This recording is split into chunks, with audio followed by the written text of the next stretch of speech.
First of all, thank you so much, both of you, for taking the time to speak with me. I absolutely loved the movie, and you two were just fantastic and amazing in it.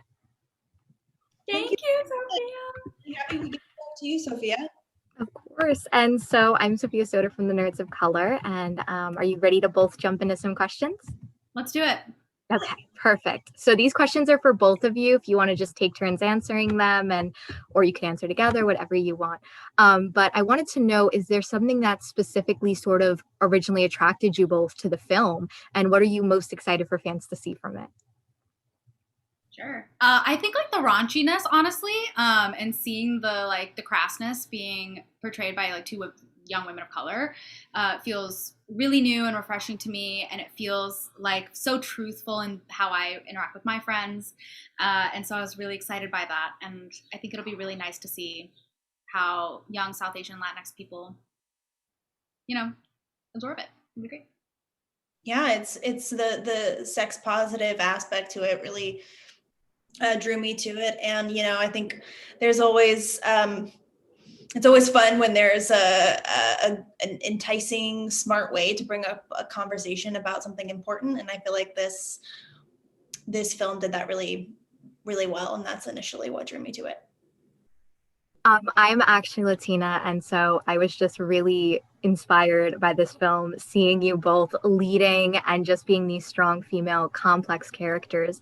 So I have to ask you what you hope to bring with these characters in terms of representation, because like you said, it's so rare to see, two women of color telling these stories, and it was beautifully done. Thank you. Yeah, it's going to be really exciting. If I saw this when I was younger, I would have felt so validated and so affirmed. So I just hope that, it does that I always think of my little sister, and I just hope that if she's watching this, she's so much cooler than me. She's going to be like, ugh, yawn, it was so boring. But I think she'll like it, and I would have liked it when I was her age.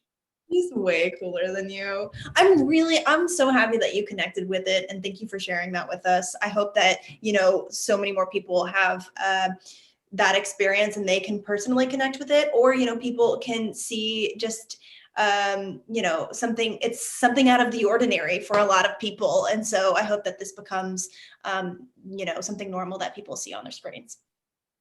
I definitely think a lot of people are going to be connecting with it. And one of my favorite aspects is the strong female friendship between your characters. It's just really refreshing, because a lot of the times in media we see, cat fights and, a lot of girl issues. And it's really nice to see just a strong, supportive female friendship. So what did this mean to both of you to sort of be part of a project that promotes this and puts it front and center and really empowers the female characters? It taught me how to better have female friendships in going through this process, because it's also not that like fake, like love you girl thing. Like it feels like it's complicated and like they're figuring things out, and you actually see an arc for them from becoming like survival friends as two other people in their predominantly white high school, to really figuring each other out and figuring out how to live with each other and understand each other and sympathize with each other, and you actually see it deepen throughout the course of the movie, and that feels so complicated and so real. Yeah, I feel like it's really hard to, have these experiences with somebody so closely, and, two females, and not have them grow together, and that comes from them being honest with each other. I think that the honesty is really important, and it taught me a lot too. And I just hope, that this representation of this portrayal is like something that can inspire and help other people as well. Is there something that Plan B sort of taught you, either like challenge-wise, like it challenged you in this acting way, or just like a life lesson that you learned from the script or the story in general? Yeah, it challenged me it inspired me, because I really want to do more dramatic things now. I feel like that's something that I really want to play with. It was one of my first opportunities really figuring out how to be in front of a camera. And so it was a crash course in that way for me. And so, it was really challenging and wonderful to go on that journey. And it also really allowed myself to heal myself and forgive kind of my past self, and let go of some of the sexual shame from my past memories too. Yeah, it's really surprising that, this, I don't know, this specific film was like really intensely healing for me. There were a lot, in a good way, there were a lot of like really emotional days that I kind of just like went up to Kuhoo and I was like, you know, just, she just like hugged me, and that it was something that we went through together. And then also I feel like personally as well. And yeah, I think that's, yeah, that's it. It seemed like a really emotional just storyline, and honestly, it's a topic that is going to open a lot of conversations for those watching. So, like you said, I think it's going to have that effect on so many people, and that's the effect we need in movies nowadays. Honestly, do you have any memorable behind the scenes moments with each other from filming that you can share? I feel like there are so many. I don't know. I feel like me and Victoria's relationship is very wholesome. Like, I feel like we don't like make fun of each other in like a sarcastic or like a petty way. Like, I honest to God just feel like it's just one of us being very generous with the other, and then back and forth and back and forth and back and forth. My my birthday was like the first weekend of us filming, and Victoria was so sweet. We had just gotten to know each other. We were still figuring out who we were, and she like picked me up in her little car, and she was like, "I got you these two plants. I got you all these little presents. I'm taking you to the apple orchard. We're gonna get fritters. We're gonna get beers, and we're gonna have a grand old time." And we did. We did. It was such a cool, I love new relationships. And I was like, your birthday's the first weekend. We are going to like, she was like, oh, really? No, we don't have to do anything. And I was like, no, we're doing something. Like, In embarrassment of riches, I was like, are you sure you don't know me? What if I'm a bitch? And she was like, I'll take that chance. And I was like, cool. most of our time was spent in the car. I mean, like throughout the, I mean, well, really not throughout the film, but out of just like driving to and from set. Kuhoo, like, you know, lives in New York and she doesn't drive. So I was driving her to work, to and from work. And it was just such a fun thing to like be in this road trip movie, but then also like come off screen and then hop into the car together and talk about our day and prepare and relax. And Gossip. Love that. I absolutely love that. And you can feel that sort of chemistry and friendship on screen from that. So definitely comes across. And I have to ask you both, if you were on a road trip, sort of a fun question, what would be on your playlist? Ooh, okay. Second time we've heard this question today. And I think I already said earlier, still stands true. I love some Doja Cat. I love some Ashnikko. I'm just getting into Ashnikko. I really love hers as well. That's like the kind of grind I'm on. I listen to a lot of different kinds of music, but those are the train that I'm on right now. What about you, Vic? I'm gonna throw a couple out there too. I'm gonna say like when I'm driving I drive from California to Texas a lot. That's kind of a desert drive. And so I like to listen to some jungle during that time. You know, it's kind of a nice vibe. It kind of is very easy. And then, you know, you gotta always throw it back and put some Fleetwood Mac and, you know, Tom Petty, get a little oldie road. Yes, Tom Petty. Okay, Tom R.I.P. I want to go on that road trip.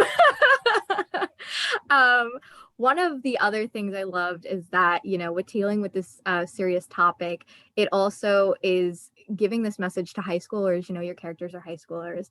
And that's one of the hardest points, I feel like, growing up that a lot of teenagers have. It's a really hard time. What piece of advice would you both give your younger high school selves? I would definitely say, you know, ease up on yourself a bit. I tend to be a little bit of a perfectionist, you know, as an adult too. But I think when I was younger, I kind of I had a lot of that coming from like the previous like dance world. So I would say ease up on yourself a bit and you know, have some more fun. Don't judge yourself so much. I would say have less fun. Be harder on yourself. Pay attention sometimes if you can, and if you can get yourself to a psychiatrist, you will be in a better place in the long run. Because at the time, I was like, why am I having such a hard time focusing? I can't do anything right. I'm spiraling. And then later I was like, oh, I just needed some ADHD medication and that's all. And now I'm fine. Yeah, therapy. Start therapy early. Like start Art therapy therapy. whenever you can. Listen, you know what? More people need to speak about that. It's a really important tool and it shouldn't be shamed. So I love that answer. Did you guys keep anything from set? If you didn't, what would you have wanted to keep? Despite the very fun memories. No, I don't think I stole anything really. Fuck. Did you? No, I didn't. No, I didn't. Oh my god. I wanted to steal things so bad, and then time came and I just completely forgot to steal, which is like the first time that's ever happened to me. What would you have wanted to have? I wanted to steal the shirt, the whale shirt, the iconic whale shirt. Yes, yes. I might have stolen some like socks and underwear and that kind of stuff, but that doesn't count. That's not fun. But like, it's fun for me. I love socks and underwear and stuff. Yeah. I still think about Lupe's rainbow pin on a daily basis, so Yes, yep. all that in my life. Oh, also fun. Victoria designed this like little tattoo for me because I wanted to get like a sunny tattoo, and Victoria designed it, and so Victoria and then my tattoo artist like. Oh my gosh, that's beautiful. Thank you. I I got that love for that. Sunny, for Miss Sunny. Miss Sunny. Yeah. That's cool. There you go. You guys didn't need to take anything from set. That's like a permanent reminder there. Okay, Victoria, if you had to get a tattoo designed to honor your character, what would you pick? We've talked so we've talked about this. And I just haven't done it yet. Maybe when I see Kuhoo next week, we'll kind of design it together. She has to draw it. She has to draw it. We have talked about it, and I want it to be, I mean, the closest thing, like I wanted it to kind of mirror the rainbow pin.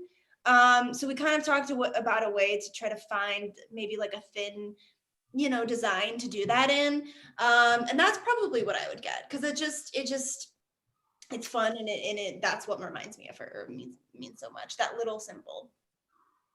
Book an appointment. I'll be there next week. We'll get little tattoo. I'll get something else since I already have the sunny one, but we'll get some. Hey, it's a deal. Yeah. You guys have to post pictures when you do that. I'll be waiting for those. Could you describe sort of that moment when you officially wrapped and were like, okay, we're gonna put this out in the world soon? Oh, I think I couldn't stop crying I mean, we just like held each other and like held and cried and tried to take it all in. we tried to Tried take to celebrate. Yeah, we wrapped, and we had like our wrap with everybody, and then we got in the car together and we just blared music. Did one last kind of drive, and I have the video. she has the video. Oh no. Oh no, we were eating calzones and drinking, and I don't even remember what song was on, but it was like something 80s. I do remember that. And we just danced. It was an accumulation of feelings. I love that. Well, thank you both so much for taking the time to speak with me and the Nerds of Color. And congratulations on the film. The world is absolutely going to love it. And thank you for bringing these strong female characters to life that inspired me and is going to inspire so many others. So thank you so much. Have a great rest of your day and stay safe. Thank you, Sophia. Bye. Bye. Bye.